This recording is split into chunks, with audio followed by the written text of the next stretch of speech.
Добрый день, уважаемые, с вами снова я, это 59-я серия пиратского самозамеса. В прошлой серии был микс, похожий на клоун скицо. Раздавленные зеленые яблоки, утопленные в карамели с капелькой сливок. 4 предыдущие рецепта я мешал шприцами. Как это выглядит, можете посмотреть в 55-й серии. Вот где-нибудь здесь оставлю ссылочку на нее, а пока попробую, что у меня получилось.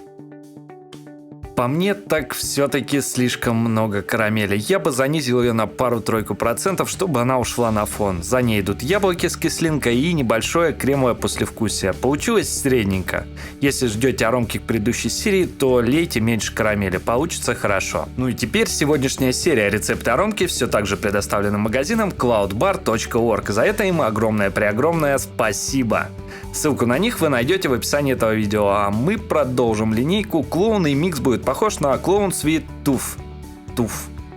Наверное, туф. Англичанин от бога. По вкусу это должна быть сладкая вата с ярким малиновым привкусом. Рецепт будет очень простым. Понадобится 3 ароматизатора ТПА, а в худшем случае можно обойтись 2. Мешаем все так же шприцами. Напомню, глянуть, как это происходит, можно в 55-й серии. Основным вкусом у нас тут выступает вот это поворот модификатор, он же подсластитель. Подойдет любой, я использую Cotton Candy 4%, 45 капель, 1,5 мл.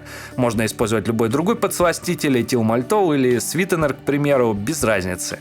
Сладость готова, теперь осталось докинуть легкий малиновый фон. Постараемся сделать его более многогранным, поэтому используем сразу 2 малины. Raspberry 1%, 9 капель 0,3 мл и Raspberry Sweet 1%, 9 капель 0,3 мл. Если у вас только одна малина, то добавляйте только ее. Также можете попробовать вместо малины использовать что-то, что у вас есть, например, клубнику, персик, чернику и так далее. Должно получиться прикольно. База 70/30, наставить рекомендуется от 7 дней. Пропорциями, которыми я пользовался, как всегда, в калькуляторе по ссылке под этим видосом. Если у вас готовая база 70/30 и вам лень мешать ее самостоятельно, заливайте как есть, и для рецепта с таким содержанием аром она отлично подойдет.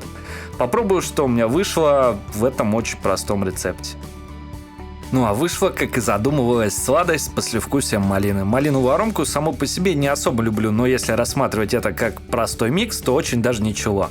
Фактически это больше похоже на интересный моновкус, чем на микс. Если не любите заморачиваться с большим количеством аром, мешайте по такой схеме, что вам нравится. Да и еще такое количество подсластителя будет очень быстро засирать спираль. Придется чуть чаще менять вату и прожигать сами спиральки. Пробуйте, рассказывайте, что получилось. Особенно интересно, если мешали с другим фоном, а не с малиной. Как всегда, добавлю рецепты серии в калькулятор. Ссылка на Яндекс.Диск в описании этого видео. Ну и, конечно же, не забывай про Инстаграм с рецептами, ссылка также в описании.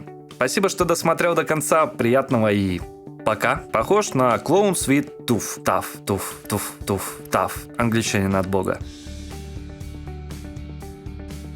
Эти окошки кликабельные, и, конечно же, не забывай подписываться на канал, чтобы не пропустить новые видео. Спасибо.